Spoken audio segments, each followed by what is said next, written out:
startup founder with a groundbreaking idea that could change the landscape of the FemTech industry.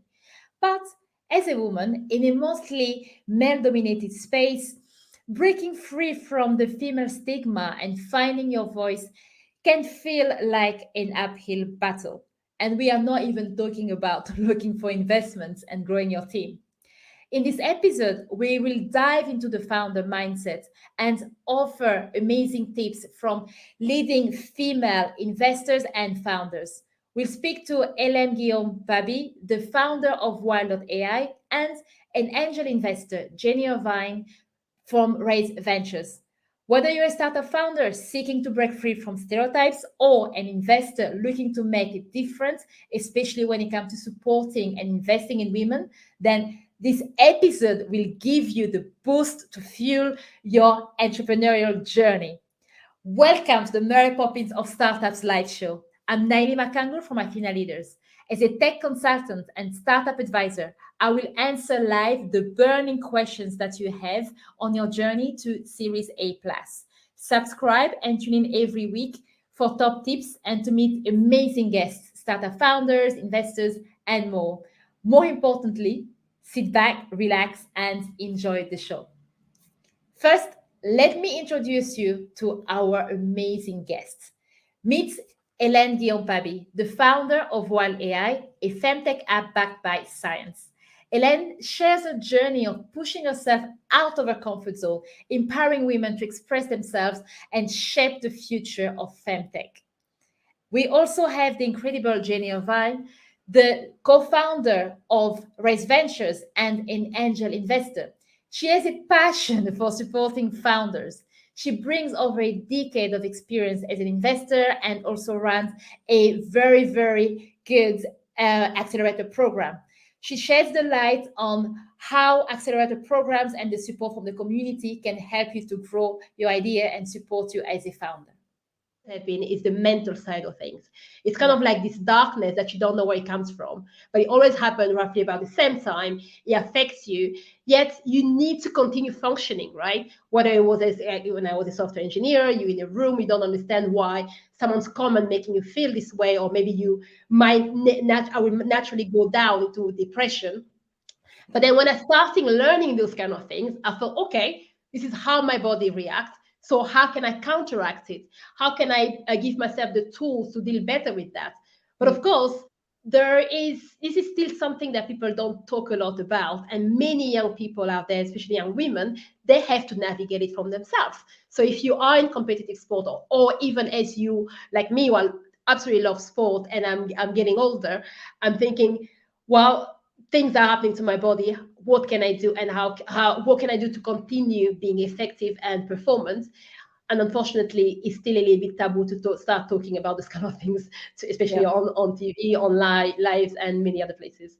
Yeah, and I think like the fact that you are doing what you do now, like bringing out, like shedding light on these things is so important, because it's by seeing other women talking about it that we feel more comfortable talking about it and normalizing all these things. But I guess one thing I'm also very interested in, especially when it comes to FemTech, from the women I've heard before, fundraising can be a bit of a challenge. Of course, it depends on the early years, because once you get traction, everybody wants to jump on board. Now, one thing that I loved about your LinkedIn messages, I remember I even took a screenshot and sent it to some people I know. I said, this is how you need to do that. Sometimes you have this caption at the very bottom of your LinkedIn messages. It's kind of like a call out for investors.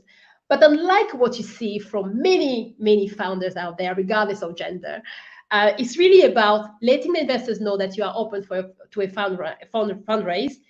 Yet at the same time, they are applying, and you might not even let them get in if you've closed the round, or they might not be suitable for you.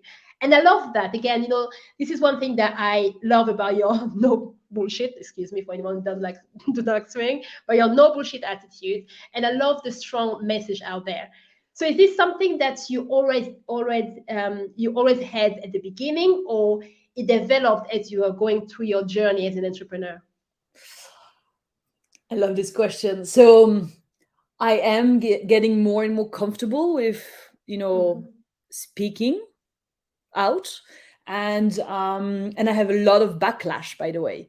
So I have Mm. personal messages from people I'm very close to saying, it's pretty rough what you're putting out there. Like, I had one message. I put this post on LinkedIn on abortion, and I was saying, Mm-hmm. like, every abortion starts by a man ejaculating by mistake, probably. Like, we cannot Yeah. talk about abortion without talking about, like, these guys who don't know how to handle their penises, and Yeah. and then all the fault is on women. And I mean, I Mm-hmm. find it insane that they cannot even comprehend the trauma that a woman is going through when she gets pregnant and Yeah. she has to decide for an abortion. And so I have these personal messages of people who I really value, who tell me, like, it's a bit like abrupt, and it's like pretty Mm-hmm. aggressive what you're saying. And it is true. And so when I have these messages, I'm thinking, oh, is it okay, is it weird? And it definitely is weird. But I also think that I was having a conversation with my partner a few hours ago, actually, and because I was talking about the postpartum sexuality of women. Mm-hmm. Yeah. That's sex as we hear it is often it's penetration and being horny. Mm-hmm. Actually, there's a big part of Mm-hmm. what is called sexuality, which is, like, reproductive health if sexuality. And so also Mm-hmm. postpartum, there is the part of the female being close to the child, and we have this closeness and intimacy, which also means we don't necessarily need intimacy from our partner. So it's Yeah. part, there's a woman, an author, who writes about that and says that is also part of the female sexuality. So he was saying, like, well, if you start with a headline like that, it's like pretty shocking, but then you explain it and it makes sense. And I think I use words or like sentences that are shocking, I guess, because they Mm-hmm. attract the eye. Because my thinking is that I don't want to be, moaning and complaining, because very often we are women, and because we're militants and activists, very often it turns into this complaining mode. And so I am Mm. trying proactively to turn that into something that is, like, between witty and aggressive, but because I want to call the eye and I want to call the reactions. And because of Mm. that, I get reaction that also says, like, Hélène, calm down, it's a bit like too much. And I think people who are activists, we are so much more, but then it Mhm. creates reaction, and hopefully the average person is going to become a little bit more activist. It's like extreme veganism pushes people Mhm. to observe, eating Yeah. meat every single day. So that's my Mhm. position. And yeah. But if I challenge that a little bit, is it not? I mean, I understand you're trying to tone down because of the impact and the reaction that you are getting. But on the other side as well, there's also the fact that as a woman, we're used to toning down absolutely everything, right? And that's to fit in society. I mean, you're not told to do it, but I mean, for me as an engineer, when I first started to go to start working, I always had to kind of question myself, my behavior. Am I loud enough, or am I too quiet? Am I too not male? Because that's the vision that we see. So women are always seen as those little pretty things that need to be Yeah. wrapped up, certain things. They need to say certain words, certain things are not acceptable. And when you speak up and you're being yourself, what for men will probably get a high five, right? Round to his friend and everything. For a woman, it's like, oh, maybe you might tone it out a little bit. So I Yeah. don't know how you see that and that perspective as well. Yeah. So I probably use words that are, even for a man, it would be like, it's quite out there. Mm. Yeah. Um, but and so you're right, like, there is this box in which women should be fitting, and I'm probably like way outside of it. Um, and you were asking, like, how do I feel about that? And I think I'm getting more comfortable, because I think it's Mm. it's part of my mission, because it's actually like, when I write these things, I mean, I write them. I believe in what I write, and then when I click, like, publish or send or whatever, I'm like, huh, all right, like, let's see, it's like a bit scary. But also, one of my my, like, personal challenges is, like, do things that I'm scared of. And so obviously I Yeah. want to be aligned with what I write. I absolutely am, I right aligned. but it does push my like how it pushes my comfort zone because I get these feedbacks. But you're right, as women we are like told to tone down.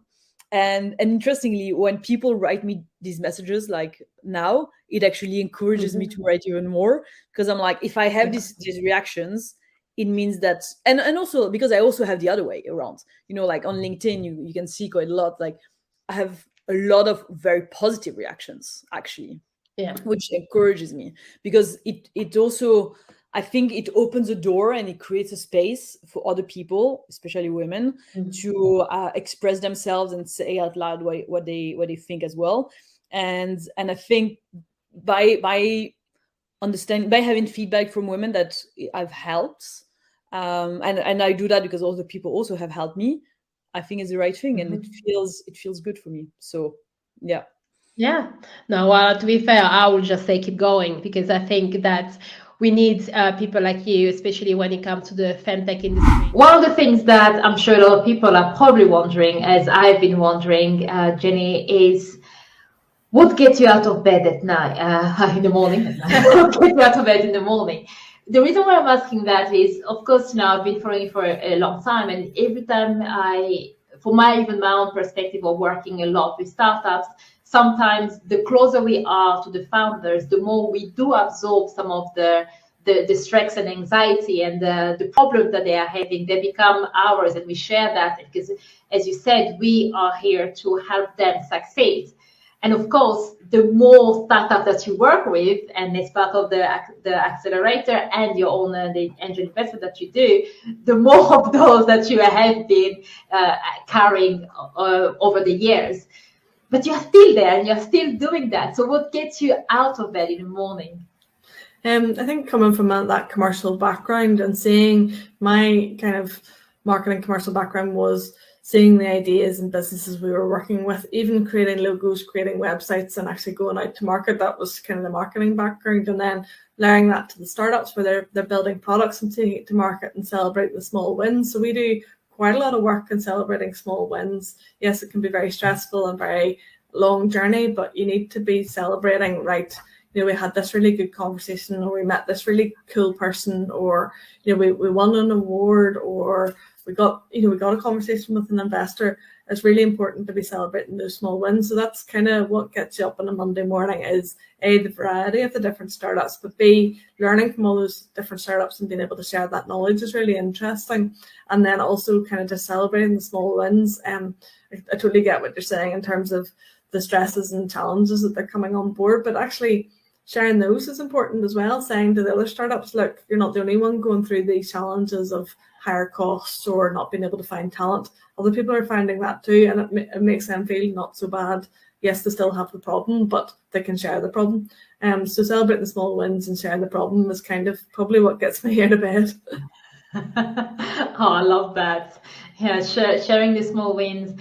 In fact, entrepreneurs are the kind of people that once they've done something is check, move on. And sometimes you forget that on the way to your first check, you had to do so many things. And even something as simple as registering a company, creating your first agreement, are small milestones to celebrate, let alone when you start getting more clients and all of that. It's such a beautiful mission that you have. You are not alone. Whether you are a female, male, regardless of the gender, we are here to help you shape the future of the industry. Do subscribe and share our episode so that others can also join our community and grow together. And if you feel a little bit stuck or things are not going exactly the way you want in your startup, or you just want to bounce ideas with others, join our monthly one-to-one tech and product mentoring sessions. We run it the last Friday of every month, and we bring other experts as well as ourselves to be able to help you to feel less alone and unstuck, and to also help you find your voice as a startup founder. Dream, build, play.